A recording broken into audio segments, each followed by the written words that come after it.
साईजन पंहिंजे सफ़र सां गॾु असांजा रामायण आना जेकी साईजन पाण सां गॾु खणी आया ऐं असांजी टीम जेकी हिते आहे ख़ासि करके मनीष आहे, जय कुमार आहे, नंद आहे, अशोक कुमार आहे, जेकी शेवादारी ते मेन नेबन आहे, जेके हिते शेवादारी आहिनि उन्हनि साईजन खे अर्ज़ु रखियो कि असांखे ही साईं खपजे ऐं हिते विराजमान कंदासीं हनुमान टिकाणे में। अॼुकल्ह कंहिंजो माण्हू हिकिड़ो पाउ बि ॿाहिरि खणण लाइ तयारु न आहे। मां साईं खे वरी धन्यवाद ॾींदुसि कि साईं बिल्कुलु सनातन धर्म वारो हिकिड़ो कयो आहे जेको करणु खपजे, जेके अॼुकल्ह विराजमान आहिनि जिथे बि गॾी जा, जिथे बिल्कुलु तो साईं चंदा असां उन्हनि जे सदके हिते अची आयासीं, इहा बि सुठी ॻाल्हि आहे,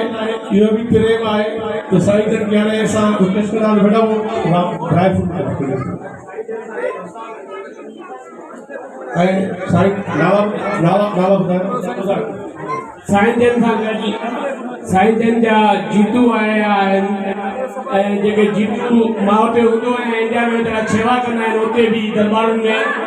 जीतू लाइ हिकु ज़ोरदार ताड़ी जीतू भाई फैमिली लाइ आयो आहे। खैरासिंग दरबार हुजे या वसलगोट दरबार हुजे या कोई बि झूलेलाल मंदिर हुजे, जीतू भाई सॼो इवेंट प्रोग्राम जेको जीतू भाई कंदो आहे उते संतनि में गॾु आयो आहे।